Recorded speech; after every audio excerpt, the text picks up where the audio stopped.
વિશ્રામ કરી શકે.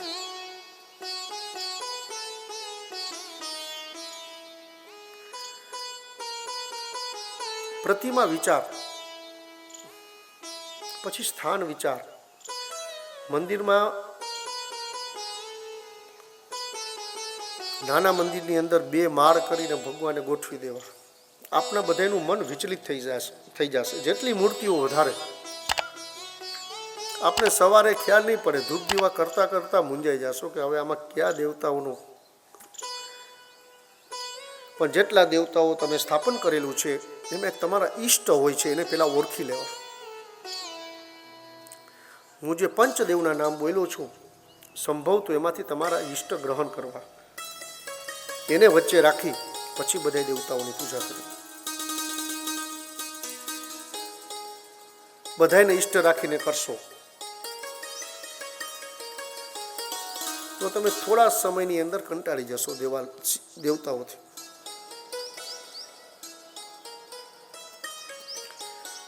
કોઈ પણ એક પ્રતિમાને તમારા ઈષ્ટ ગ્રહણ કરવા જરૂર છે એટલા દેવતાઓ મંદિરમાં રાખવા. ખંડિત મૂર્તિઓ એનું વહેલું વિસર્જન કરી દેવું. ગણપતિની સ્થાપના કરો એટલે એનું મુખ ઉત્તર દિશાની અંદર હોય. એની સામે જ પવનપુત્ર હનુમાનજીની પ્રતિમા હોય, ભૈરવજી હોય તો એનું મુખ આવશે દક્ષિણ દિશામાં.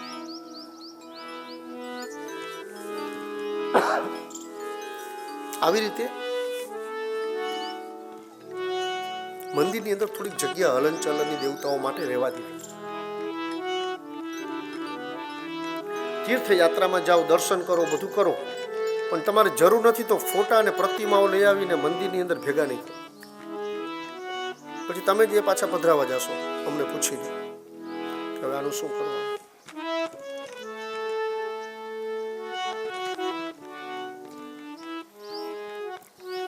સૌવર્ણી રજતી વાપી તામ્રી રત્નમયી તથા શૈલી દારૂમયી વાપી લોહ સંઘમયી તથા. પ્રતિમા કેવા ધાતુની રાખવી? તો સૌવર્ણી, શ્રી હરિની કૃપા હોય, આપ સંપન્ન હો તો સોનાની પ્રતિમા સ્થાપન કરવી.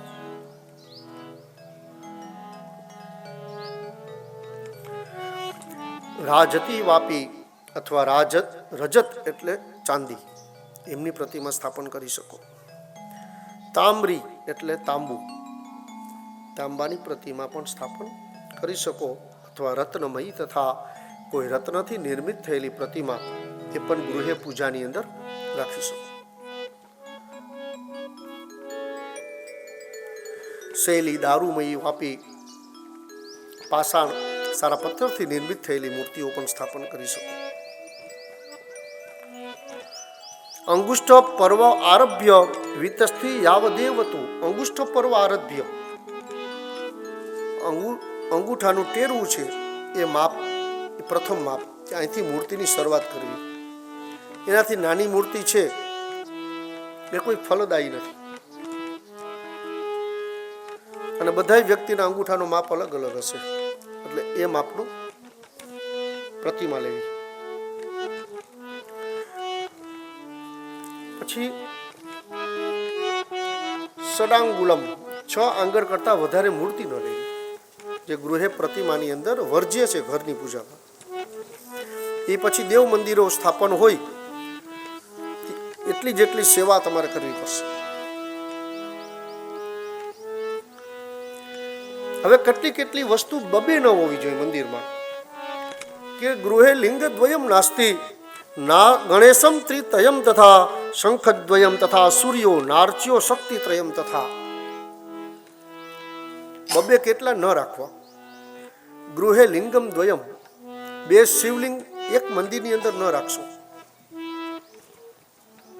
એ વર્જ્ય છે. ગણેશ ત્રિતયમ તથા, ગણેશજીની 3 મૂર્તિઓ ન રાખવી. આમ તો મંદિરની અંદર એક જ ગણેશજીનું સ્થાપન કરવું, પણ કોઈ મનોહર મૂર્તિ આપને ક્યાંય મળી હોય અને ઘરે લઈ આવો તો અન્નપૂર્ણા એટલે રસોડાની અંદર ધાન્ય વૃદ્ધિ માટે આપ સ્થાપન કરી શકો. પણ દેવાલયની અંદર 3 ગણેશ ભેગા ન કરશો. શંખ દ્વયમ તથા સૂર્યો, શંખ રાખવો ઘરમાં જરૂરી છે.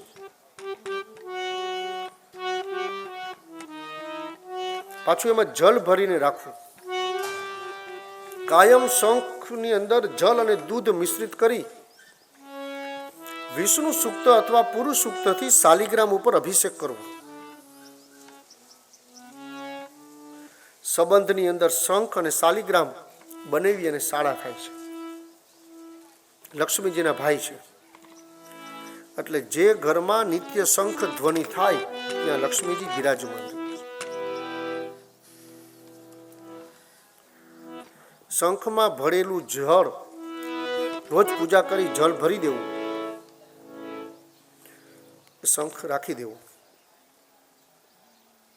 બીજા દિવસે સવારે જલ આપ બાળકને આપશો તો બુદ્ધિ એટલે પ્રજ્ઞાની વૃદ્ધિ થશે. તમારે પ્રસાદ લેવો આવશ્યકતા અનુસાર અને બાળકને આપો, મેઘા વૃદ્ધિ થશે.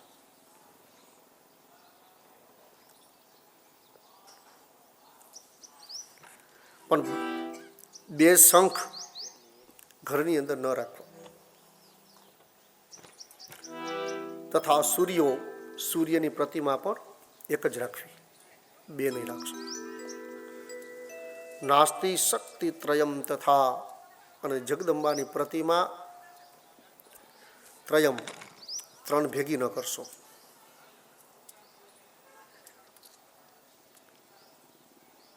આ બધાથી તમે વિચલિત થશો. એટલે જેટલી જરૂર છે મંદિરમાં એટલા જ દેવી દેવતાઓને સ્થાન આપો. પંચાયતન દેવતાઓનું સ્થાપન કે ક્રમ અનુસાર કયા દેવતાઓને ક્યાં બેસાડવા એ પણ ઋષિ મુનિઓનું એક ઉર્જાવાન સંશોધન છે કે ઘરની અંદર વાસ્તુદોષ અને ઉર્જાનું સંચાલન કરશે. એટલે એમાં આડાઅવળું વ્યવસ્થા પ્રમાણે ન કરશો અને યથા માપ પ્રમાણે ગોઠવી લેજો. જે કેન્દ્રમાં રાખશો એ ઉર્જાનું સ્તોત્ર તમારા માટે.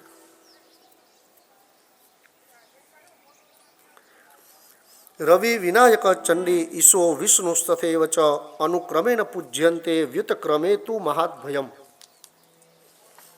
આ પંચ દેવતાઓમાંથી કયા કયા દેવતાઓની પહેલા પૂજા કરવી? રવિ વિનાયક ચંડી, સૌથી પહેલા સૂર્યનારાયણને સ્નાન કરાવવું. વિનાયક પછી ગણેશજીની પ્રતિમાને સ્નાન કરાવવું. ચંડી પછી જગદંબાની મૂર્તિને સ્નાન કરાવવું. ઈશો વિષ્ણુ તથૈવ ચ પછી શિવજી અને કર્મા છેલ્લે વિષ્ણુ.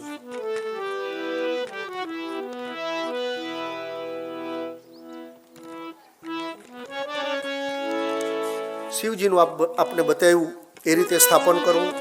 અર્ચન કાલ કેવા સમયે એનું પૂજન કરવું કે પ્રાતઃ માધ્યમ દિને સાયં દેવ પૂજામ સમારભેત અશક્તો વિસ્તરણશ્ચૈવ પ્રાતઃ સંપૂજ્ય કેશવમ.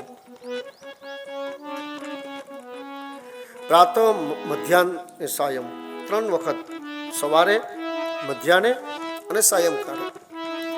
આ બધા ગૃહસ્થી છો, સંસારી છો, પરિવારના પાલન પોષણ માટે આપ કોઈને કોઈ યોગક્ષેમ આજીવિકા માટે કંઈક બહાર હો. ત્રિકાલમ તમે 3 કાળ સુધી દેવતાઓનું યજન ન કરી શકો. સમજવાલા એક વાત છે. પણ પ્રાતઃ તમે સવારે 10 મિનિટ તો તમારા મંદિરને આપી જ શકો. આમ તો પ્રથમ દિવસે મેં આપને કીધું કે 24 કલાક એમાંથી 1 મિનિટ કાઢી અને 24 મિનિટ તમારા મંદિરને તમારે આપવી. દિવસ અને રાત્રિ બંને ભેગા કરશો એટલે 1440 મિનિટ થશે. આ 1440 માંથી ખાલી 24 મિનિટ તમારા ભગવાનને તમે મંદિરમાં આપશો તો આખો દિવસ તમારો સારો રહેશે.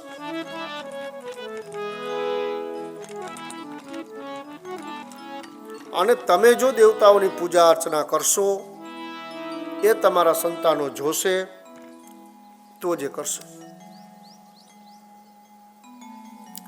કોઈ પાપી માણસ એવું નથી ઈચ્છતો કે મારો સંતાન પણ પાપ કરનાર બને.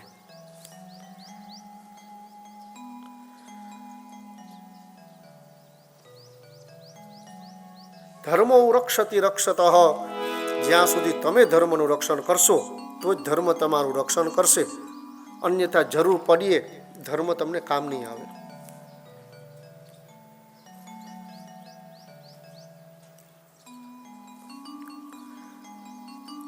નિત્ય દરરોજ એક સમય નક્કી કરી અને દેવતાઓની પૂજા કરવું.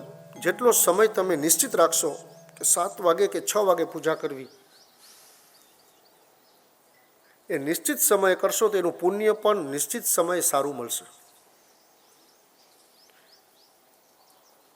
આ દેવ પૂજા આપણા સંતાનો જોશે, એ કરતા જશે.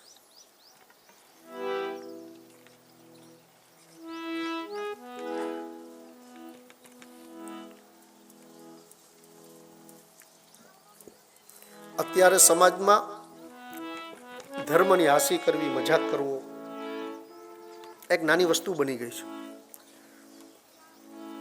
ગીતાજી ને રામાયણ કોઈ ઘરની અંદર સવારે વાંચતા હોય, 2 માળા કરતા હોય અને ઘરમાં કોઈ અતિથિ આવે એટલે સીધું ફટાફટ ઉપાડીને મૂકી દેશે.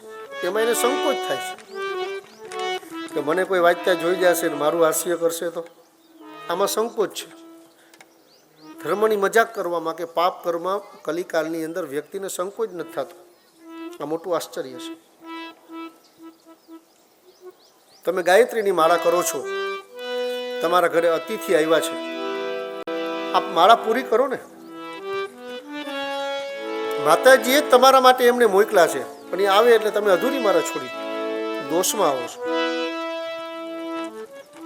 દેવતાઓ આગળ એટલો સમય નથી કે એક એક વ્યક્તિની પાછળ દોડાદોડી કરી શકે, પણ પરિસ્થિતિનું નિર્માણ એવું કરે કે તમને અનુભૂતિ થાય કે દેવતાઓ આપણી આજુબાજુમાં છે. કોઈને કોઈ રૂપે ભગવાન કોઈને કોઈ મોકલી આપે છે.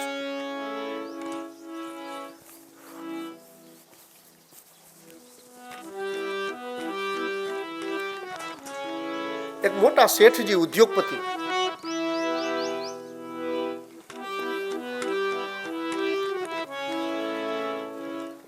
આટલા બધા ઉદ્યોગો, મધ્યાહનના સમયે જ પોતાની કંપનીની અંદર ફેક્ટરીમાં જાય.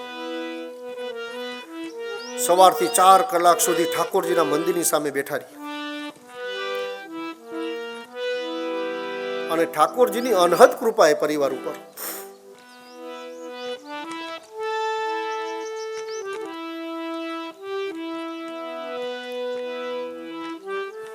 કઈ ના આવડે, હાથ જોડી ઠાકોરજીની સામે બેસી કે પ્રભુ આપ પધારો, પૂજાનો સામાન બધો તૈયાર છે. એટલે કૃષ્ણ પરમાત્માનું બાલ સ્વરૂપે ઠાકોરજીની સામે આવીને બેસવા માંડે, મંદ મંદ હાસ્ય કરવા માંડે. આ કાયમનો ક્રમ હતો એનો. ચંદનવાળું જળ છે, ઠાકોરજી આપણે સ્નાન કરાવું છે. એ ત્રાસમાં ઠાકોરજીને બેસવાનું કહે, એની માથે જલાધારેથી જલ વેડે. યમુનાજી સ્નાન કરાવે. આખી પૂજા પછી સોનાની વાટકી, સોનાની ચમચી, આમાં મિશ્રી લઈ અને ઠાકોરજીને જમાડે અને એના હાથે ઠાકોરજી પ્રેમથી માખણ ખાય.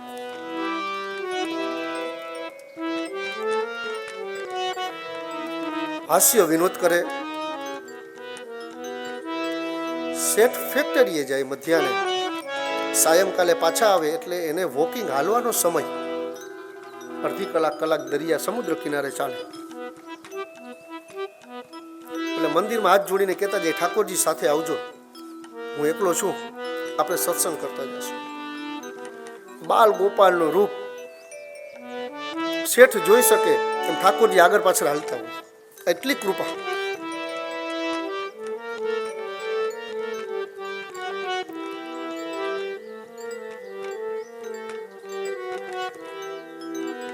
આશ્ચર્ય એ વાતનું હતું કે બીજા કોઈ માણસો એને જોઈ શકતા નહીં. શેઠ અને ઠાકોરજી આ બે જ સંપર્કમાં રહેતા. આ બહુ આનંદની વાત હતી. કાલક્રમે 20-25 વર્ષ પછી એવું બન્યું કે કોઈ કારણોસર એનું એક ફેક્ટરી બંધ થઈ ગઈ, બીજામાં આગ લાગી ચોરી થઈ ગઈ. એવી ઘટના 1 વર્ષમાં એટલી બધી બની કે બધા ઉદ્યોગો શેઠના બંધ થઈ ગયા.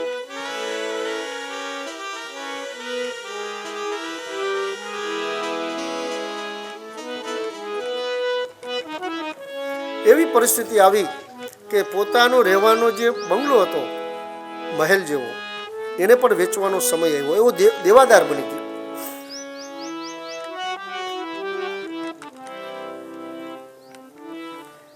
માંગનાર વ્યક્તિઓને લેણદારોને કહે કે મને 2 દિવસનો સમય આપો. પોતાના મિત્રો, સંબંધીઓ, સ્નેહીઓ આગળ ચારે બાજુ ફર્યો.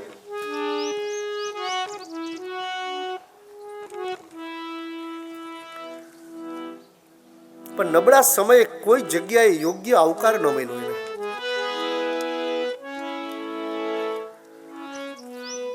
હવે મંદિરની અંદર એ ઠાકોરજી સામે બેઠો કે મહારાજ હવે તમે મને રસ્તો પ્રભુ આપો.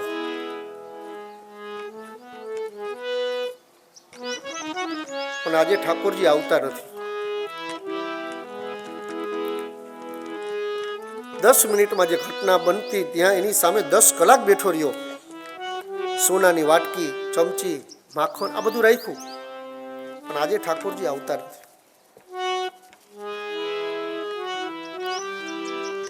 મારા સંતાનો, મારો પરિવાર, મારા સ્નેહી સંબંધીઓ મારાથી દૂર ગયા છે ઠાકોરજી, એનું મને જરાય ક્ષોભ નથી. પણ તમારા દર્શન નથી થયા કે તમે મારી આગળ નથી, એનું મને બહુ દુઃખ છે.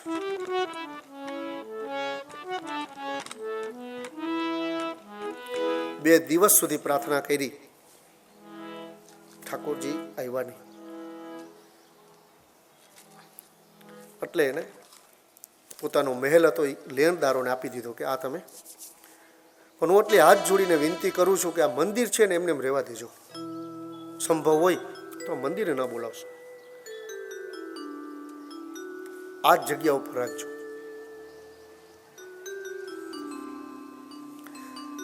એક સોનાની વાટકી અને સોનાની ચમચી એને પોતા આગળ રાખ્યા સાચવીને કે ગમે એવી વિકટ પરિસ્થિતિ આવે પણ આને મારે વેચવા નથી, આનાથી મારા ઠાકોરજીને હું જમાડતો.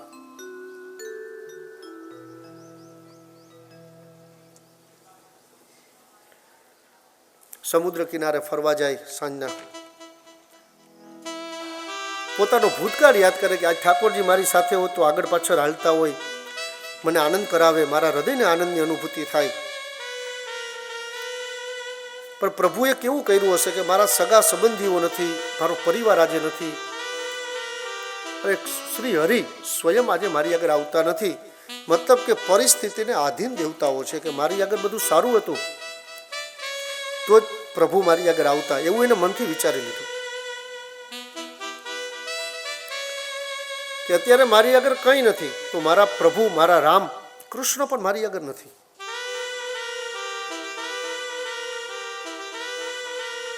પછી મંદિરે જવાનું એને છોડી દીધું. 2-5 વર્ષની અંદર એ ભગવાનને યાદ કરવાનું પણ છોડી દીધું.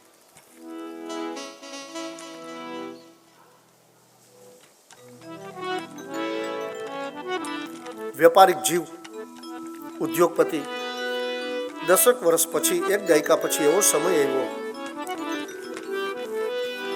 કે શેઠને કોઈ સારી નોકરીનો અવસર પ્રાપ્ત થયો. સામેના શેઠે એના વિચારો, એનું જ્ઞાન જોયું, સાથે ભેળવ્યું. સમય જતાં 2-3 વર્ષની અંદર એ ફેક્ટરીનો માલિક બન્યો.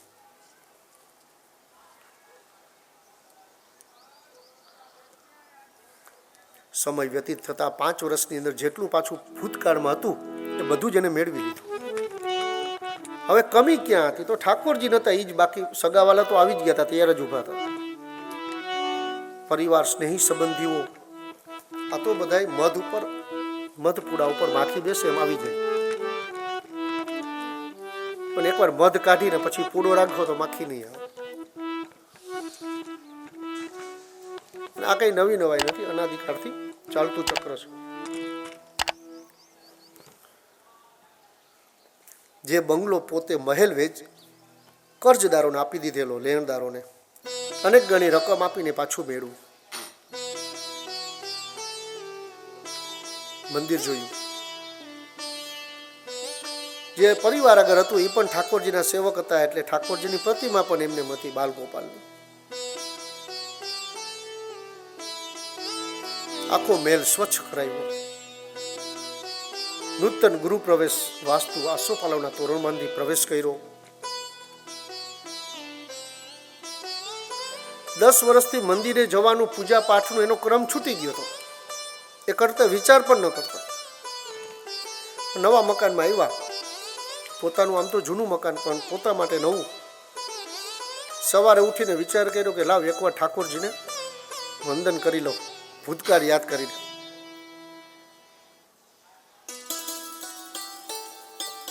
ગયા મંદિરમાં, સામે બેઠા. ઠાકોરજીને બોલાવવા ના પડ્યા, પણ સામે આવીને મંદ મંદ હાસ્ય કરવા માંડ્યા. શેઠ રડવા માંડ્યો.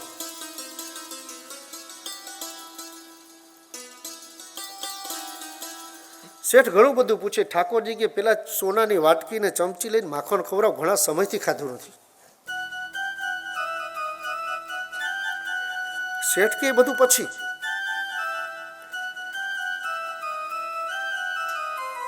કીધું મને છોડીને ક્યાં વયો ગયો હતો? એકબીજા મોટા છે, નાના છે, આ બધા ભાવ ભક્તિ અને પ્રેમમાં બધું ભૂલાઈ જાય.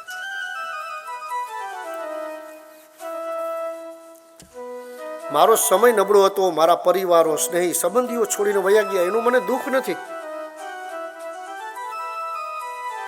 તમે મારાથી દૂર ગયા એ મને બહુ આઘાત લાગ્યો. હવે જે હરિએ વાત કરી ભગવાને, બાલકૃષ્ણ, આપણા બધાય માટે સમજવા જેવી છે.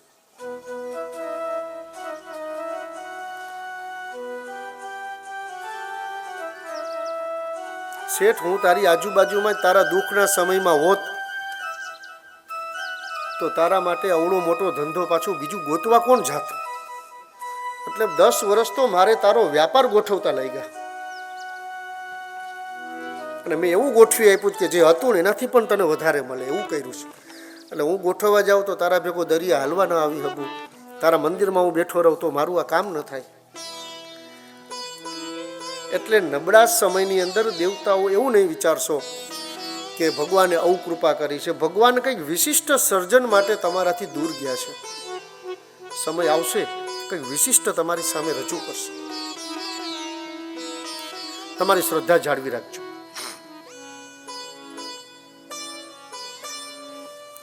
આપણી શ્રદ્ધા જાળવી રાખજો.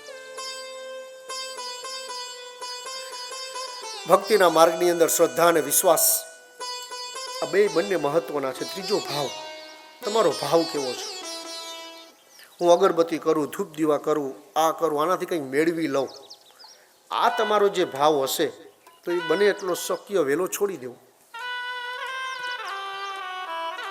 મા બાપને ખબર છે કે મેં જેમને સંતાનને જન્મ આપ્યો છે એને અત્યારે જમવું છે કે પાણી પીવું છે, એની મુખાકૃતિ જોઈને જો આપણા મા બાપ આપણો અંદાજ લગાવી શકતા હોય તો શ્રી હરિએ એટલા સંતાનો બનાવ્યા છે, એમને બધી ખબર છે.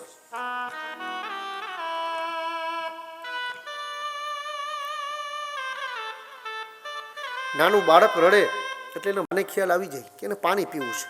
આ રડવાનો અવાજ એ પાણીનો છે. આનંદ કિલ્લોલ થાય અને પંખીઓ કલરવ કરે, અવાજ અલગ હોય. અને કંઈક સર્પાદી કંઈક એનાથી વિકરાળ એનો કાર્ડ દેખે એટલે પંખીનો અવાજ પણ બદલી જાય. એમ બાળકને જે જોતું હોય એ અલગ અલગ રડવાના પ્રકાર હોય, એ જનેતા સમજી શકતા હોય. એમ ખાલી મંદિરમાં સાચા ભાવથી બેસશો તો મંદિરમાં સ્થાપિત દેવતાઓ છે એને ખ્યાલ આવી જશે કે તમારી શું વિટંબણા છે ને તમારે શું જોઈ છે. માગી અને તમારી જીભ ન બગાડશો. સમય આવશે, દેવતાઓ કૃપા કરે જ છે. બહુ ઉતાવળ કરશો તો ગોઠવા વગરનું આવશે, આયોજન વગરનું, અને એ તમે સંભાળી નહીં શકો. અને ખુદ જગદંબા જ્યારે આપશે ત્યારે એવી વ્યવસ્થા કરીને આપશે કે તમારે કોઈ જગ્યાએ ચિંતા નહીં રહે.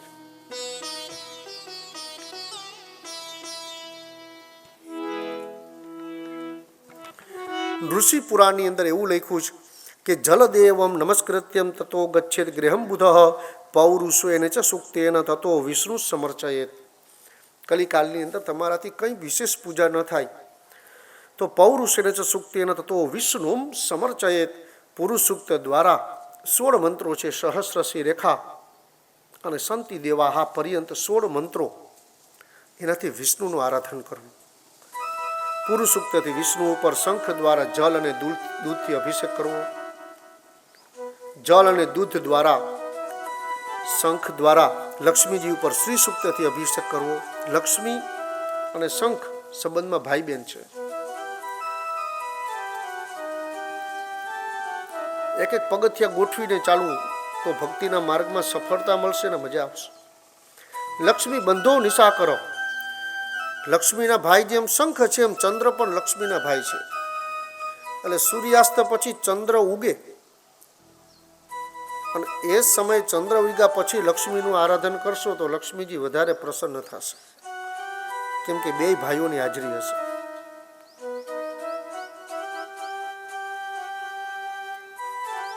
મરીચી ઋષિનો મત એવો છે કે વિધાય દેવતા પૂજામ પ્રાતર હોમાત અનંતરમ ગુરુ ઉક્તેન તુ માર્ગેન મૂળ મંત્રમ જપેત બુધ. બધા દેવતાઓના મંત્ર જપ કરવા, પ્રાતઃ હોમ કર્યો. ગુરુ ઉક્તેન તુ માર્ગેન, તમારા ગુરુએ તમને જે માર્ગ આપ્યો હોય એ મંત્રનો પછી જપ કરવો પ્રભાતે સવારે.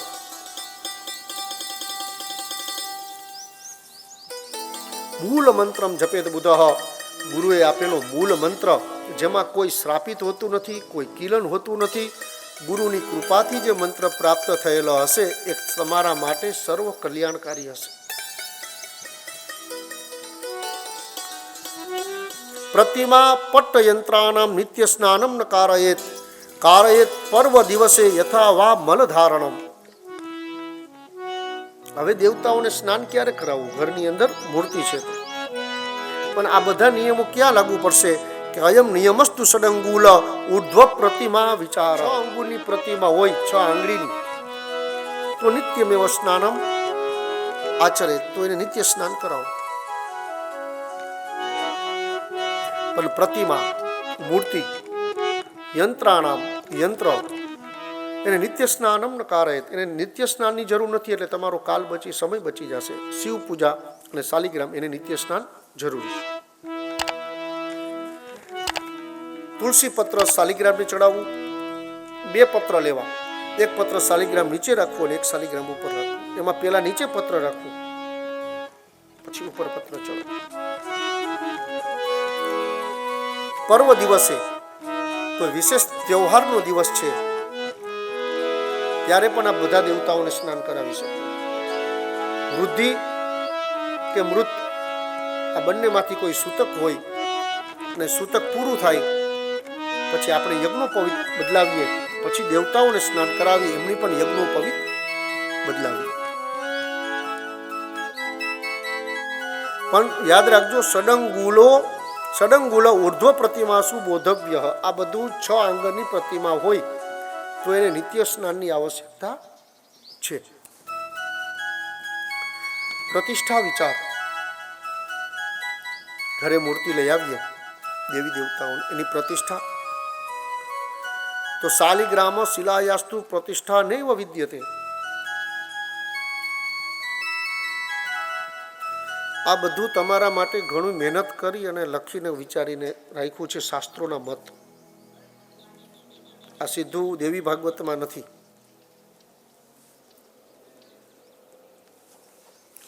આ છે સ્કંદ પુરાણનું વાક્ય કે શાલિગ્રામ શિલાયાસ્તુ પ્રતિષ્ઠા નૈવ વિદ્યતે, કે શાલિગ્રામની શિલાની અંદર પ્રતિષ્ઠાની કોઈ આવશ્યકતા નથી, એ સ્વયં પ્રતિષ્ઠિત છે. સીધી પૂજા ચાલુ કરી દો. પછી એકાદ જગ્યાએથી શાલિગ્રામ તૂટેલું હોય તો એ ખંડિત નથી. ભવિષ્ય પુરાણની અંદર એવું લખેલું છે કે બાણલિંગાની રાજેન્દ્ર ખ્યાતાની ભુવનત્રયે ન પ્રતિષ્ઠા ન સંસ્કાર તેસામ આવાહનમ તથા. બાણલિંગાની રાજેન્દ્ર એટલે શિવજીની પ્રતિમા, શિવલિંગ, બાણ. ખ્યાતાની ભુવનત્રયે, ત્રણેય ભુવનની અંદર પવિત્ર છે. ન પ્રતિષ્ઠા ન સંસ્કાર, એમાં કોઈ પ્રતિષ્ઠાની આવશ્યકતા નથી. નર્મદાજીમાંથી આપણે લઈ આવ્યા છો તો સ્વયં પ્રતિષ્ઠિત છે. એ એટલા વર્ષો સુધી નર્મદાના જલમાં પથ્થર બને છે, અંદરથી પથ્થર નીકળે છે, નદીમાં ફરતા ફરતા ફરતા કુદરતી રીતે શિવ બાણ બની જાય છે. એમાં કોઈ પ્રતિષ્ઠાની આવશ્યકતા નથી.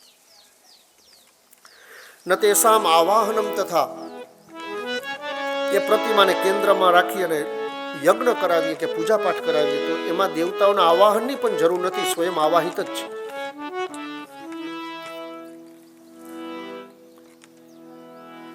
ક્યાં આપણે જે દેવતાઓની આપણે પૂજા કરીએ, એને જે જે વસ્તુઓ અર્પણ કરીએ, એનાથી શું ફળ માગવું? વિરુદ્ધ ફળ ન મગાય છે.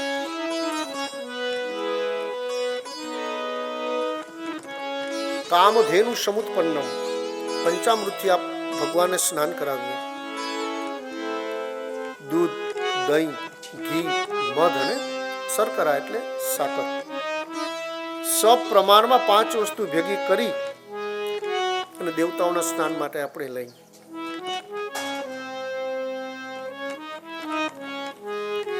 પયહથી સ્નાન કરાવીએ એટલે ભગવાન આગળ એવી કામના કરવાની હોય કે પૂર્વના પાપ કર્મમાંથી અમે મુક્ત બનીએ અને દૂધ જેવા સારા પુણ્યો અમને પ્રાપ્ત થાય.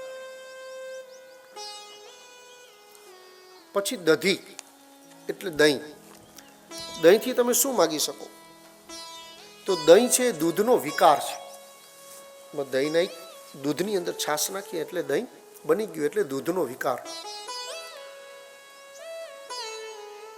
તો હે પ્રભુ, આ દહીં વડે અમે સ્નાન કરાવીએ, એનાથી આંતરિક માનસિક અમારા દરેક પ્રકારના વિકારોનો આપ નાશ કરશો. ઘૃત સ્નાનમ, ઘીના સ્નાન વડે કરી અમારું આરોગ્ય સારું આપજો, અમારા પરિવારનું અમે પાલન પોષણ કરી શકીએ એટલી શક્તિ પ્રદાન કરજો. એના માટે ઘીથી સ્નાન કરાવીએ, એની આગળ આવું ફળ માગીએ ઘીના સ્નાનથી. મધુ સ્નાનમ, મધથી સ્નાન. તો મધુ શાસ્ત્રમાં શરીરમાં વાસ ક્યાં હોય? તો મધુ તિષ્ઠતિ જીહ્વાગ્રે. મધથી સ્નાન કરાવવાથી હે દેવતાઓ, મારા જીભની અંદર આપ બિરાજમાન થજો. સર્વને પ્રિય હોય એવા વાક્યો હું બોલું અને મારા પરિવારની અંદર મધ જેવી મીઠાશ પ્રાપ્ત થાય. જેવી રીતે મધ પૂડાની અંદર એટલી માખીઓ મધ માટે સંયુક્ત થઈને બેઠી હોય, સંમિલિત થઈને, એ મારો પરિવાર એક સંમિલિત રહીએ એના માટે મધથી સ્નાન કરાવ્યું. પછી આવે શર્કરા સ્નાનમ, સાકરના રસથી. તો પતિ અને પત્ની આ બંનેના સુખી દાંપત્ય જીવન માટે ભગવાનને એની આગળથી એવું માગવાનું કે સારું દાંપત્ય જીવન થાય અને રહે, એના માટે આ શર્કરા સ્નાન આપને હું કરાવું છું.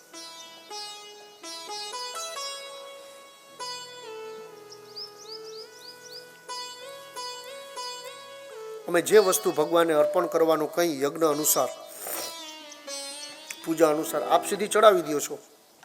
આપ ક્યારે કોઈએ પૂછ્યું નથી કે આ વસ્તુ ચડાવવાથી શું લાભ થાય?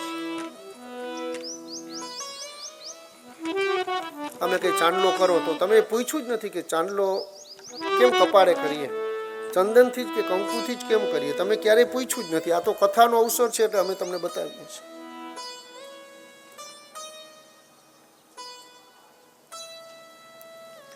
શ્રી હરિને પૂજા પછી, સ્નાન પછી વસ્ત્ર અર્પણ કરીએ, પછી તીર્થોદક સ્નાન આવે, ગંગા યમુના આદિ તીર્થોનું સ્નાન. એનાથી એવી કામના કરવાની કે આ ભારત ભૂમિમાં જેટલા તીર્થો છે એ અમારા માટે ઉપયોગી છે, એવા અમને પુણ્ય આપનારા તીર્થો છે, એમાં અમે સ્નાન કર્યું હોય એટલું પુણ્ય હરિ પ્રાપ્ત થાય, એટલા માટે આ તીર્થનું સ્નાન અમે અર્પણ કરીએ. જેમ મેં આપણે નર્મદાજીનું બતાવ્યું કે ઓમકાર મેખલ પર્વતમાંથી, વિંધ્યાચલની પર્વતમાળાઓમાંથી મેખલ નામના પર્વતમાંથી નર્મદાજી આગળ વધ્યા, 3 રાજ્યો ફરી અને 3200 કિલોમીટર એનું ક્ષેત્રફળ છે.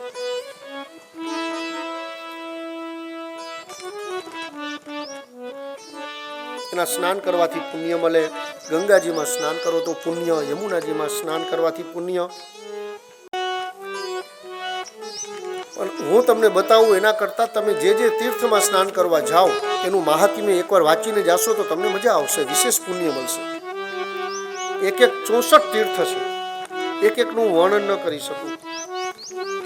પણ એક ઉદાહરણ આપી દઉં કે વાંચવાની જરૂર કેના માટે છે. નેપાળથી આવતું જળ બિહારમાં આવે એટલે કોસી નદીમાં રૂપાંતર થાય છે.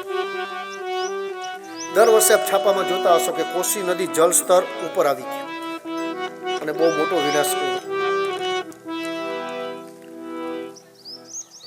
આ કોસી નદી બિહારના એક ક્ષેત્રમાં આવે છે એટલે એ નદીનું નામ પડી જાય છે કર્મનાસા નદી. જળ તો કોસી નદીનું જ હોય છે,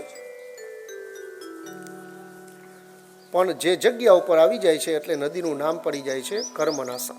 ગંગાજી એક જ છે, પણ જેમ જેમ જે તીર્થમાં જાય એમ ભાગીરથી, અલકનંદા, ગંગાજી એમ નામ, જળ એકને એક છે પણ સ્થળના હિસાબે નામ ફરે છે. એમ કોસી નદીનું પાણી કર્મનાસા નદીના પટમાં આવે એટલે નદીનું નામ થઈ જાય છે કર્મનાસા નદી. હવે આ નદીમાં તમે ભૂલ ચૂકથી સ્નાન કરો કે જળનું આચમન કરો તો તમારા સારા કર્મ જેટલા કરેલા હશે બધા બળી જશે.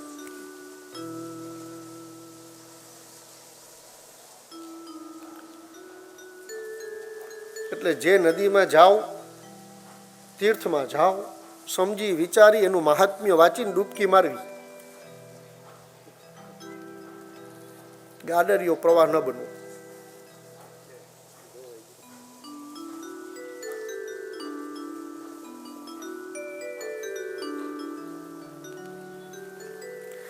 સંભવ અને શક્ય હોય ત્યાં સુધી અન્ન ક્ષેત્રનું અન્ન ગ્રહણ ન કરવું.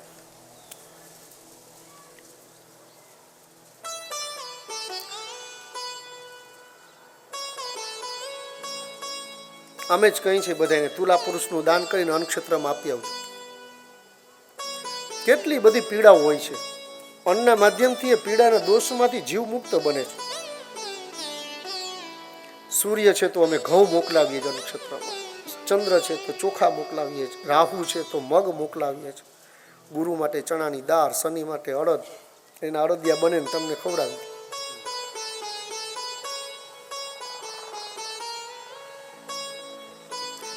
તમને ખબર નથી કે એ અન્ન જમ્યા પછી આ લોઢા જેટલું ભારી થશે, એનું પ્રાયશ્ચિત તમને નથી આવડતું એટલે તમને ના પાડું છું. અમને બ્રાહ્મણોને જમાડશો તો જમી લેશો, અમે પૂછતા નથી કે તમારું કલ્યાણ થતું હોય તો અમે જમી લઈશું. પણ એક અન્નની થાળી જમ્યા પછી 1000 ગાયત્રી મંત્રના જપ અમારે કરવા પડે છે.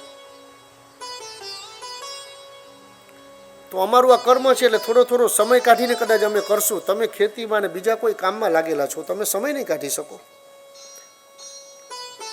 પછી વજ્ર લેપો ભવિષ્યથી, ધીમે ધીમે અન્ન છે ને વજ્ર જેવું થઈ જશે.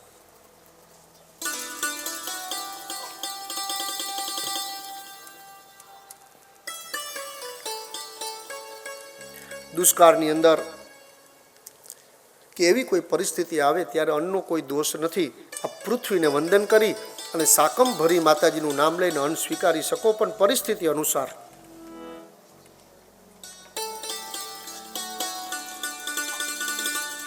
પછી જગદંબાને આપણે વસ્ત્ર અર્પણ કરીએ રેશમી.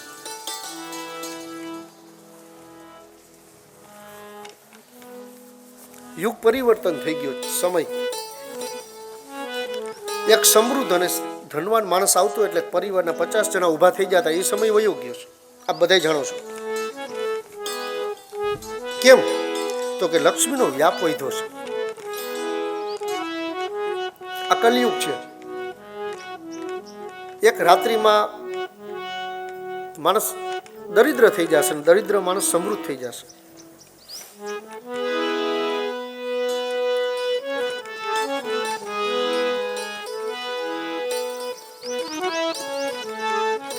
પણ દેવતાઓને તમે જે પૂજા કરીને વસ્ત્ર ને બધું આપો છો,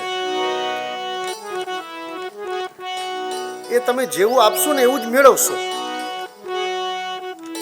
એટલે સમૃદ્ધિની કે સંપત્તિની કિંમત દેવતાઓ વગર કઈ રહી નથી. એક મંદિરમાં એક નારિયેળ વધારીએ ત્યારે 5 છોકરાઓ સામે ઊભા હોય કે જટ પ્રસાદી લઈ લે. વડીલો બધાને ખ્યાલ હશે કે કોઈ જગ્યાએ સાકર કે શ્રીફળ પ્રસાદમાં અત્યારે જેમ આપણે એનો કેમ નિકાલ કરવો, પેલા એવું હતું નહીં, પ્રસાદ વેચાઈ જાય. આપણે જ બધા છે અત્યારે મંદિરમાં કોઈ પ્રસંગોપાત નારિયેળ કે સાકર કે બધો પ્રસાદ એમને પડ્યો હોય છે. એ જ દેવતાઓ છે ને એ જ શ્રીફળ છે, કેમ પ્રસાદ નથી જતો? તો કાલાનું ક્રમે આપણામાં સમૃદ્ધિ વધી છે.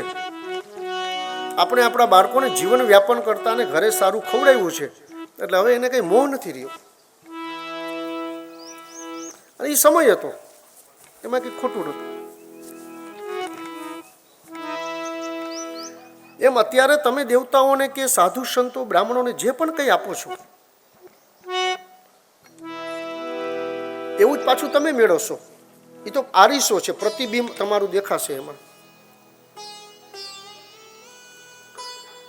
એક દર વર્ષે તમે કોઈ વસ્તુનું દાન કરતા હો તો હું એમ કહું કે 5 વર્ષે કરો, પણ મંદિરમાં દાન કરો તો એવી મંદિરમાં એવી વસ્તુનું દાન કરો કે એને ઉપયોગી બને.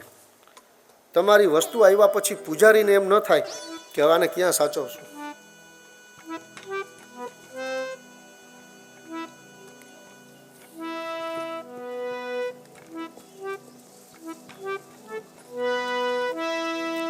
એવી વસ્તુ આપવી કે ભગવાને કપડાં પહેરાવ્યા હોય તો પૂજારીને 10 દિવસ સુધી ઈચ્છા ન થવી જોઈએ કે આ કપડાં બદલાવો, તો તમારું આપેલું દાન સાર્થક છે. પણ તમે લઈને ગયા હો ને પૂજારીને એમ થાય કે જટ હવે આ ભાઈ અહીંથી નીકળે તો કાઢી નાખો આ વસ્તુ.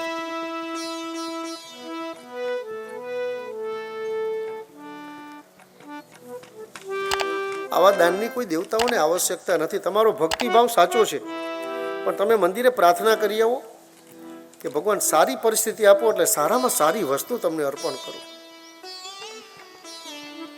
આપણે એ સંસ્કૃતિમાંથી આવીએ છીએ કે આપણે ગાયે વાછડીનો જન્મ થયો હોય, ખેતીમાં અન્ન પાક્યું હોય તો પેલી વસ્તુ આપણે ભગવાનને ધરીએ છીએ ગામના મંદિરમાં. સારામાં સારું ગોતી અને આપણે ભગવાનને આપીએ છીએ. હવે તો આવું ઓછું છે, પણ સાર્વજનિક બતાવવું એના માટે કે ઘણી જગ્યાએ આપણે બધા આવું જોઈ પણ છે. એ અજ્ઞાન છે. એટલે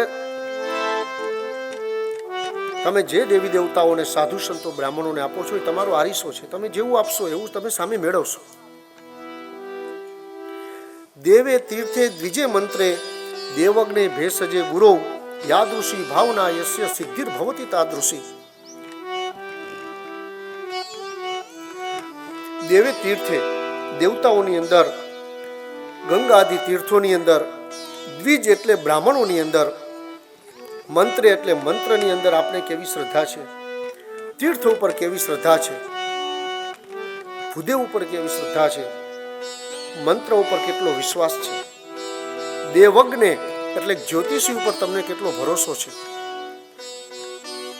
ભેષજે ગુરુ, ભેષજે એટલે વૈદ્ય ડોક્ટર ઉપર કેટલો ભરોસો છે, અને ગુરુ તમારા ગુરુ ઉપર કેટલી શ્રદ્ધા છે. યાદૃશી ભાવના યસ્ય સિદ્ધિર ભવતી તાદૃશી. તમને જેટલી ભાવના એટલું તમને સારું ને જલ્દી ફળ મળશે. દેવ, તીર્થ, દ્વિજ એટલે બ્રાહ્મણ, મંત્ર, વૈદ્ય, ગુરુ, જ્યોતિષી, આ બધા ઉપર તમને જેવી શ્રદ્ધા અને વિશ્વાસ હશે એટલું ફળ જલ્દી મળશે. તો આપણે કંઈક આપીએ જ છીએ તો એટલો મજબૂત અને વિશ્વાસ ને શ્રદ્ધા રાખીને આપીએ. દેવતાઓને વસ્ત્રદાન કરવાથી ઉત્તમ પ્રકારના વસ્ત્રદાન કરીએ એટલે આપણા ઘર પરિવારની અંદર ઉત્તમ પ્રકારના વસ્ત્રો, રેશમી વસ્ત્રો પરિધાન કરવાની શક્તિ ભગવાન આપે છે. ભગવાનને આપ યજ્ઞોપવિતનું દાન કરો છો તો ભગવાન આપણા ધર્મનું શ્રી હરિ રક્ષણ કરે છે. કેમ કે યજ્ઞોપવિત ધર્મનું અનુસરણ કરાવે છે, ધર્મનું પ્રતીક છે. પછી ભગવાનને આપ ચંદન કરો છો. કંકુમમ કામના દિવ્યમ કામિની કામ સંભવમ કુંકુમેના અર્ચિતો દેવ પ્રસિદ્ધ પરમેશ્વર. ભગવાનને આપણે કપાળે ચાંદલો કરીએ છીએ એમ આપણે કરીએ. આગના ચક્રનું કેન્દ્ર બિંદુ એટલે આપણે ચાંદલો કરીએ એ જગ્યા. પુરુષો ઓછું કરે, ધ્યાન વધારે કેન્દ્રિત માટે બેનો ચોંટાડી રાખે 24 કલાક.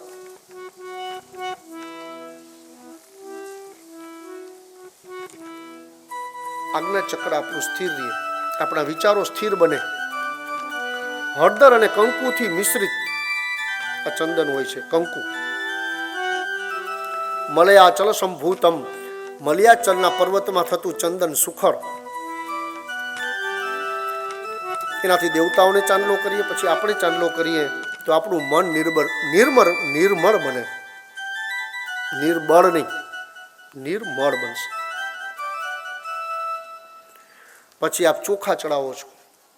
નક્ષત ઇતિ અક્ષત, નથી ઘઉં કે બાજરો ચોટાડતા ચંદન પછી.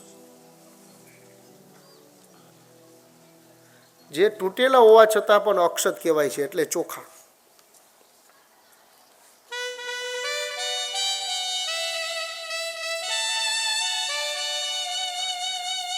એ ભગવાનને આપણે ચોટાડીએ એટલે કંકુ ચોખાનું સંયોજન થશે, એટલે આજ્ઞા ચક્ર વધારે સત્ય જ બનશે, એટલે ચોખા.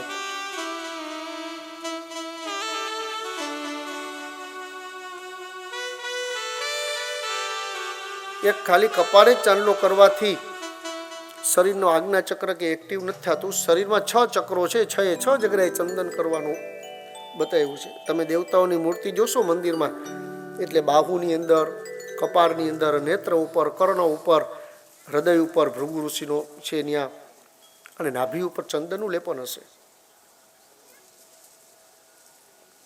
ષડચક્ર.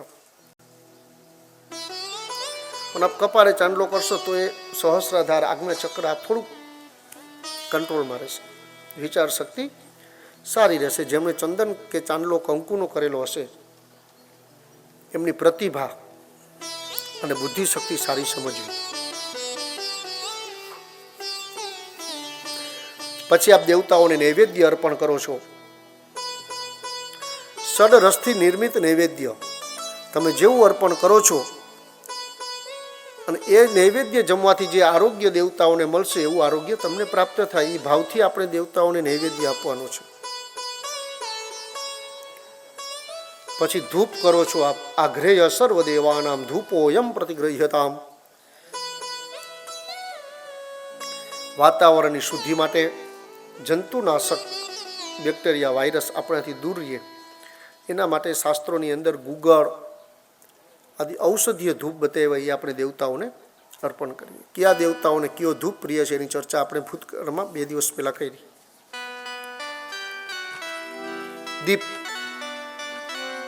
ભગવાનની પૂજા થઈ ગયા પછી ભગવાનના જમણા હાથ બાજુમાં દીવો રાખવો અને ડાબા હાથ બાજુમાં ધૂપ આવશે. પેલા ધૂપ પાત્ર આવશે ડાબા હાથ બાજુમાં, જમણા હાથ બાજુમાં દીપ પાત્ર આવશે. તિમિર નાશકમ. તિમિર એટલે અંધકાર. કે હે પ્રભુ, આ દીપનું દાન કરવાથી મારા જીવનનો અંધકાર નાશ પામે. એના માટે ભગવાનને આપણે દીપના દર્શન કરાવીએ. ભગવાનની જમણી બાજુ દીપો મૂકીએ, ધૂપ દીપ અને વચમાં શ્રી હરિ, અને બરોબર 1-4 આંગળ જગ્યા છોડી અને ભગવાનને જમવાનો થાળ મૂકીએ. થાળી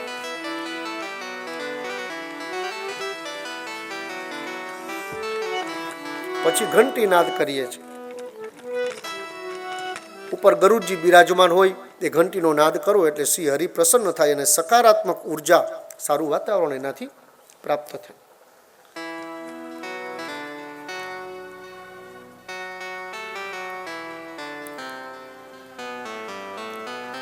પીળા રેશમી કપડાની અંદર કે લાલ રેશમી કપડાની અંદર થોડીક નાની નાની ઝીણી ઝીણી કોડી આવે છે.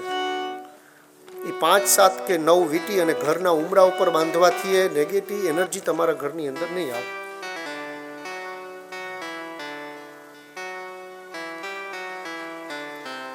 એટલે ઘરના ઉમરા ઉપર લાલ કે પીળા રેશમી કપડા ઉપર 5-7 કે 9 ઉપર બાંધી તિજોરીમાં પણ રાખી શકો. લક્ષ્મી વર્ધક પ્રયોગ છે એનો. ખાસ કરીને પુષ્ય નક્ષત્ર, રવિ પુષ્યામૃત યોગ, એમાં એનું સ્થાપન કરશો હળદર છાંટીને તો વિશેષ ફળદાયી બનશે.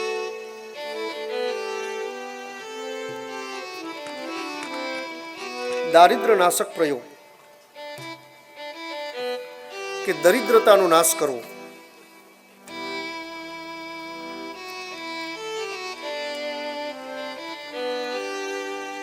સોનું, ચાંદી અને કાંસુ 16 ભાગે સપ્રમાણ લઈ અને રવિ પુષ્યામૃત યોગ ચાલુ થાય ત્યારે વિશ્વકર્માના સંતાનો સોની એ સ્નાનાદિ કરી અને ભીના કપડે જો આપણે મુદ્રિકા બનાવી આપે, જેને ઢાળાની મુદ્રિકા કેવી, વચમાં એમાં ક્યાંય સાંધો નહીં આવે. ઢાળો એટલે 2-2.5 કલાકનું કામ છે.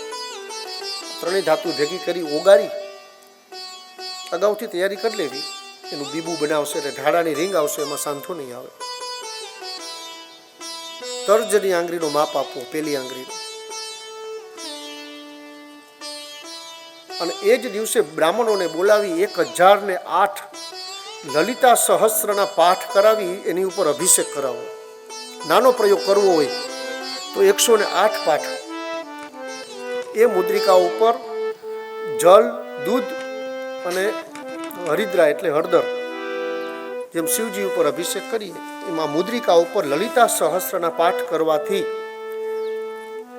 દરિદ્ર માણસ છે એની દરિદ્રતાનો નાશ થશે. બહુ સમજી લેજો કે ગુરુ પુષ્યામૃતમાં જ વીંટી બનાવવાની છે, રવિ પુષ્યામૃતમાં જ વીંટી બનાવવાની છે. રવિ પુષ્યામૃત નક્ષત્રની અંદર જ અભિષેક કરવાનો છે અને એ જ નક્ષત્ર પૂર્ણ ન થયું હોય ત્યારે પાછી ધારણ કરી લેવાની છે. એટલે આયોજનબદ્ધ હાલશો તો દોડાદોડી નહીં થાય. અભિષેકના બહુ મોટું છે લલિતા સહસ્ર, 20-25 મિનિટ એક પાઠમાં લાગશે. પછી ઉતાવળ કરશો તો બધું બગાડશો. કોઈ બ્રાહ્મણને પૂછી લેવું, દિવસ રાત્રિ એ યોગ લાંબા સમય સુધીનો હોય ત્યારે પ્રયોગ કરવા બેસવું. જો તમને કોઈ દેવ યોગે કે દેવના દોષને કારણે દરિદ્રતા મળી હશે તો આ પ્રયોગથી ચોક્કસ એનું નિવારણ થશે. પછી આ ભગવાનને 1650 જ વાત આલે છે. પુંગી ફળ, સુપારી ધરશો. ભગવાને જમાડ્યા પછી નાગરવેલનું પાન, સુપારી મુખ શુદ્ધિ માટે.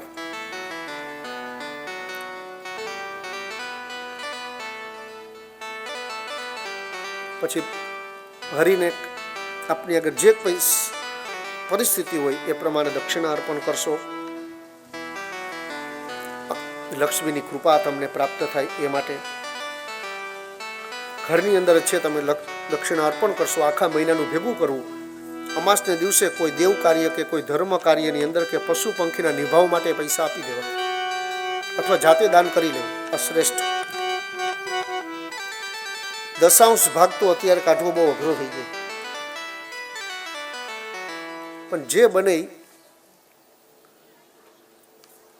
તો જે વિપત્તિઓ આવનારા સમયની હશે બધી દૂર થશે. એનાથી તમે કંઈક કીડિયારાનો સામાન ભેગો કરી કીડિયારું પૂરવો, પંખીને ચણ નાખો, આખા મહિનાનું દ્રવ્ય ભેગું કરીને એટલું હલાવો.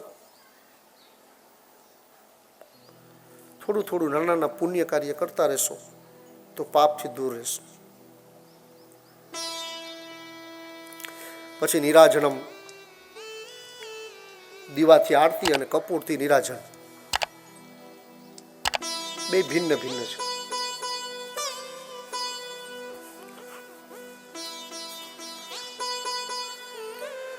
સાત વખત આખા મંદિરની અંદર આપણે દેવતાઓની આરતી ફેરવીએ. કર્પૂર ગૌરમ કરુણાવતારમ એ શ્લોકથી. પણ જે લોકો કોઈ દેવ મંદિરની પૂજા કરે છે એના માટે આરતીનો ક્રમ એવો છે કે આદૌ ચતુષ્પાદ તલૈક દેશે નાભી પ્રદેશે મુખમંડલૈકમ સર્વાંગ દેશે સરસપ્તવારમ આરાર્તિક્યમ ભક્તજનાશ્ચ કુર્યુઃ. આદૌ ચતુષ્પાદ તલૈક દેશે, પેલા દેવતાઓના ચરણમાં 4 વખત આરતી ઉતારવી. નાભી પ્રદેશે, ભગવાનની નાભી આગળ 1 વખત આરતી ફેરવવી. મુખમંડલ એકમ, મુખમંડલ એકમ, ભગવાનના મુખ ઉપર એક વખત આરતી ફેરવવી. ત્યારબાદ સર્વાંગ દેશે સરસપ્તવારમ, 7 વખત તટાર ઊભું રહીને નહીં કરવાની, થોડુંક નમી જવાનું. શુષ્ક વૃક્ષાશ્ચ મૂર્ખાશ્ચ ન નમંતી કદાચન.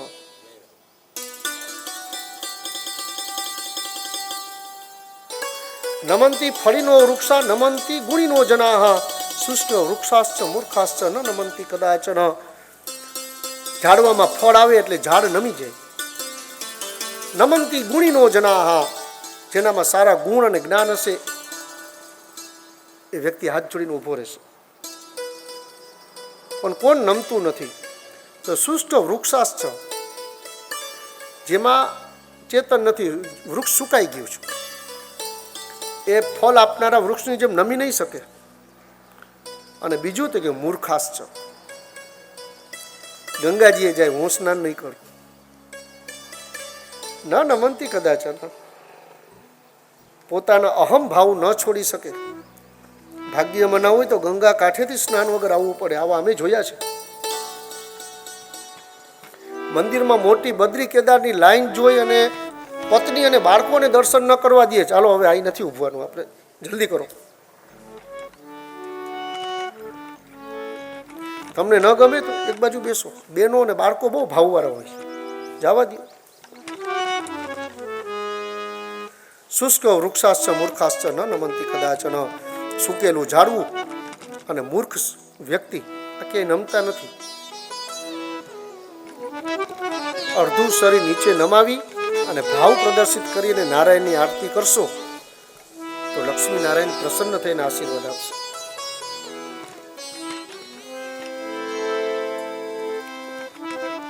કપૂર પેટાવો, દીવાથી આરતી કરાય અને કપૂરથી નિરાજન કરાય. થોડો ગહન વિષય છે પણ ભિન્ન છે, એ પાછી વાસ્તવિકતા છે.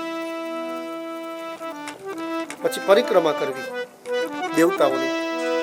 મંદિરે જાય તો મેં તમને સમજાવ્યું કે કેમ પરિક્રમા કરવી. ઘરનું મંદિર છે, પરિક્રમા ન થાય તો હાથ જોડી અને એક ચંડિયા રવે સપ્ત ત્રિકાર્યા વિનાયકા હરે ચતસ્ર કર્તવ્યા શિવસી અર્ધમ પ્રદક્ષિણા. માતાજીને એક પરિક્રમા કરવી, રવે સપ્ત સૂર્યનારાયણની 7 પરિક્રમા કરવી, ત્રિકાર્યા વિનાયકા 3 પરિક્રમા ગણેશજીની કરવી, હરે ચતસ્ર કર્તવ્યા હરિની 4 પરિક્રમા કરવી અને શિવજીની અડધી પરિક્રમા કરવી. ઘરની પૂજામાં હાથ જોડી અને કરી લેવી. મોટા મંદિરે જાઓ તો ત્યાં હાથ જોડીને આમ ન કરવું, કેમ કે ધજા સુધી તમારો હાથ નહીં પહોંચે.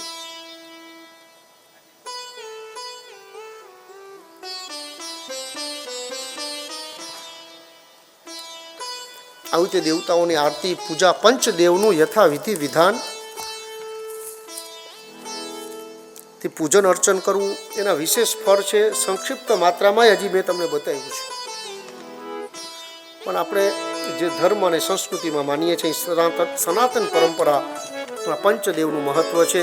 પંચદેવ મળી રક્ષા કરજો બ્રહ્મા. ગુરુજી મેરે नैनन से जल बरसे, गुरुजी मेरे नैनन से जल बरसे, गुरुजी मोरे नैनन से जल.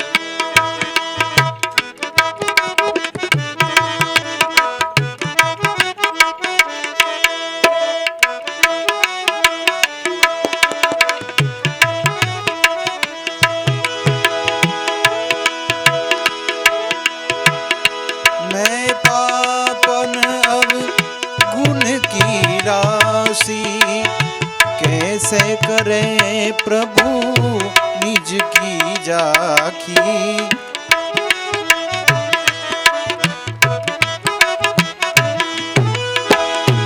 मैं पापन अवगुण की राशि, कैसे करे प्रभु निज की जाखी, काया कंपत तोरे दर्शे हो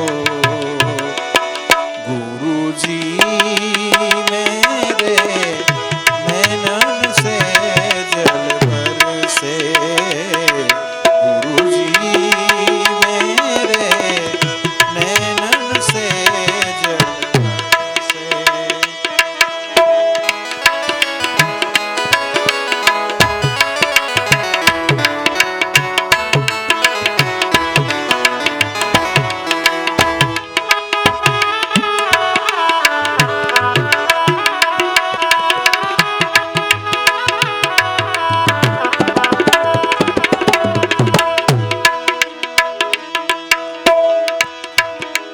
जिस दिन गुरु जी तेरा दर्शन होगा उस दिन सफल मेरा जीवन होगा। जिस दिन गुरु जी तेरा दर्शन होगा उस दिन सफल मेरा जीवन होगा। तन मन मेरा तेरे पर जब अर्पण होगा जिस दिन गुरु जी तेरा दर्शन होगा उस दिन सफल मेरा जीवन होगा। पतित उदाहरण नाम तुम्हारो दीजे गुरु जी चरण सहारो दीजे गुरु जी चरण सहारो गुरु जी मेरे नैनन में जल बरसे गुरु जी दर्श बिना जियरा मोरा दर्शे गुरु जी दर्श बिना जियरा मोरा तरसे। चरण पड़ी में आई तुम्हारे माफ करो रे भूल हमारी।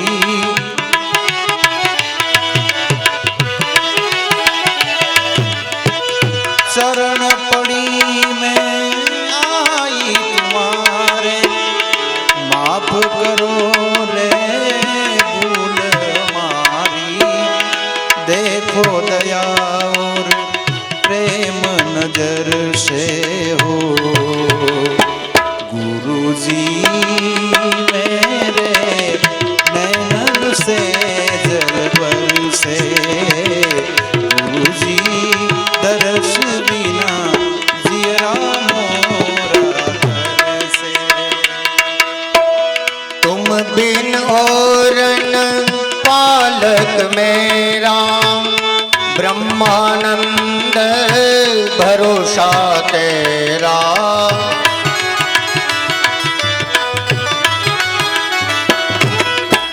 तुम बिन औरन पालक मेरा ब्रह्मानंद भरोसा तेरा। विनती करत हूँ तो तुम्हारी गुरु जी मेरे नैनन में जल बरसे गुरु जी दरस बिना जियरा मोरा तरसे गुरु जी मेरे नैनन से जल बरसे गुरु जी मेरे नैनन से जल बरसे। બોલે સદગુરુદેવ કી શાસ્ત્રોની અંદર જેટલું દેવતાઓને મહત્વ આપ્યું છે એટલા આપણા સદગુરુદેવને મહત્વ આપેલું છે.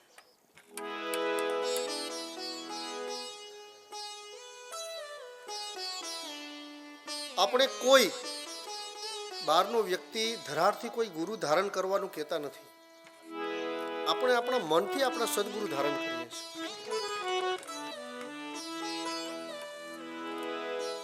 પણ પિતા પુત્રથી વિશેષ આ સંબંધ બાંધતા પહેલા ચોક્કસ વિચાર કરી લેજો કે સંબંધ કેટલો આપ નિભાવી શકો એમ છો. શ્રી હરિની અવકૃપા થશે તો આપ એને હાથ જોડી વિનવી શકશો. ગુરુની અવકૃપા થશે તો દેવતાઓ પણ સમર્થ નથી તમને એમાંથી છોડવા માટે.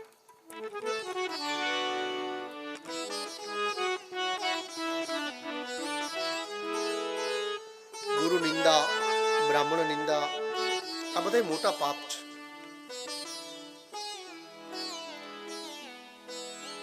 હસી મજાકની ઘણી બધી જગ્યાઓ છે. આપણા ગુરુજી બેઠા હોય, આપણા મનોરંજન માટે આપણે કોકનો ઉપહાસ કરીએ એ અજાણતામાં મોટું પાપ કરીએ છીએ.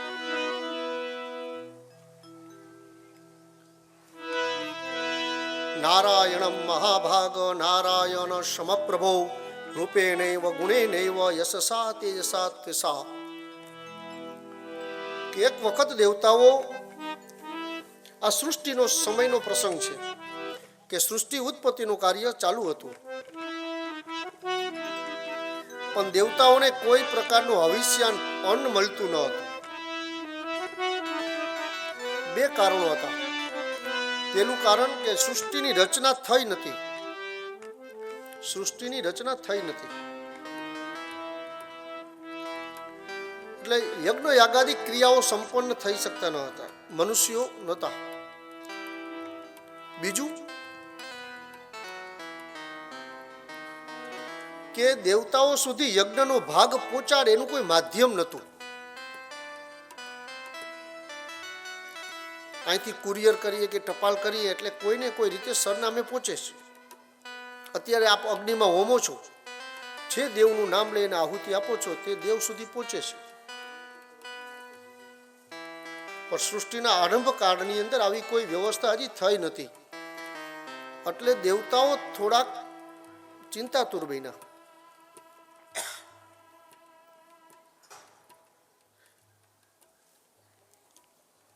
કે ભોજન નહીં મળતું હોવાથી આ દેવતાઓ બ્રહ્મલોકની અંદર ગયા. કેમ કે સૃષ્ટિની ઉત્પત્તિ ભગવાન બ્રહ્માજીએ કરી હતી કે મહારાજ આ બધું ઉત્પન્ન કરતા કરતા અમારા બધાનું પોષણ થાય એ અન્ન ઉત્પન્ન કરવાનું આ ભૂલી ગયા કે વ્યવસ્થા.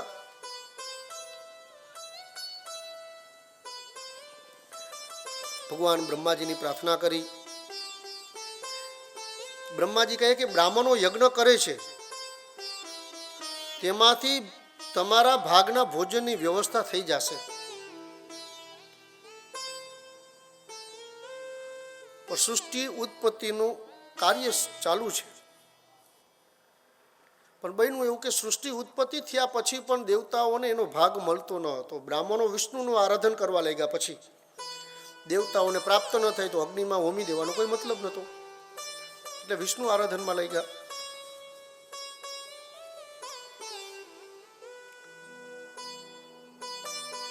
હવે જીવ માત્રનું પોષણ કરવાનું કાર્ય છે એ નારાયણનું છે. બ્રહ્માજી સૃષ્ટિની ઉત્પત્તિ કરે, રાજસ શક્તિથી ભગવાન નારાયણ જીવ માત્રનું પોષણ કરે. આના માટે અનેક વખત લક્ષ્મી અને નારાયણે અનુભૂતિ કરેલી. પ્રભુ જમી લ્યો કે નહીં, હજી એક જીવ નાનો બાકી છે જમવામાં, જમી લે પછી જમી લો.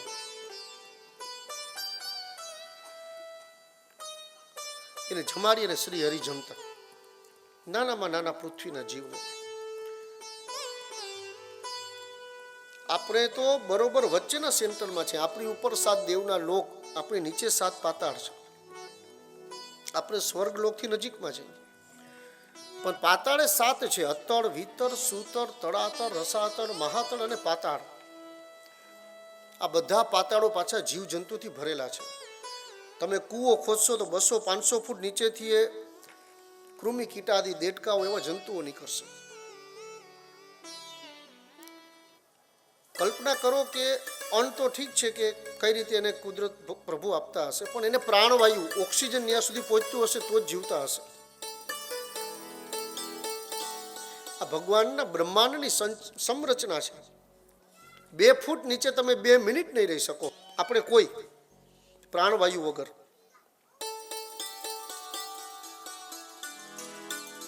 પણ 200, 500, હજારો ફૂટ નીચે જીવજંતુઓ, સર્પ નીકળે, દેડકાઓ છે, જીવજંતુઓ છે, સજીવ અવસ્થામાં છે. લક્ષ્મીજીને હાસ કરવાનો વિચાર આવ્યો કે નારાયણ એવું નથી, કાલે હું એવું કરું કે એક જીવ ભૂખ્યો રહી જાય અને તમે જમી લ્યો. પ્રભુ કે શક્ય નથી, આ બધાની જવાબદારી મારી છે. માતા લક્ષ્મીએ ચાંદીની વાટકીમાં નાની એવી કીડી પકડી અને પેક કરી દીધી.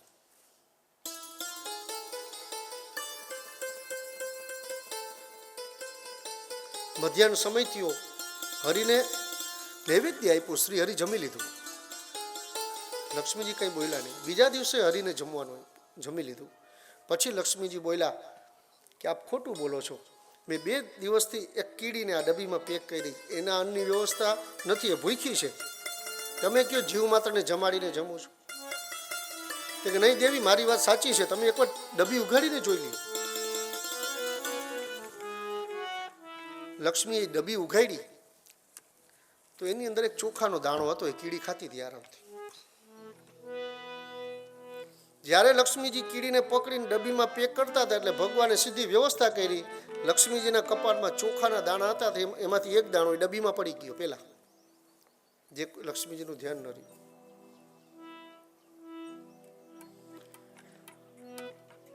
આ તો લક્ષ્મી, કીડી અને નારાયણની વાત છે. પણ આ જગતમાં જેટલા જીવ જંતુઓ છે, મનુષ્યો આદિ પ્રાણીઓ છે, આ બધાનું પોષણ શ્રી હરિ બહુ આનંદિત થઈ અને કરે છે.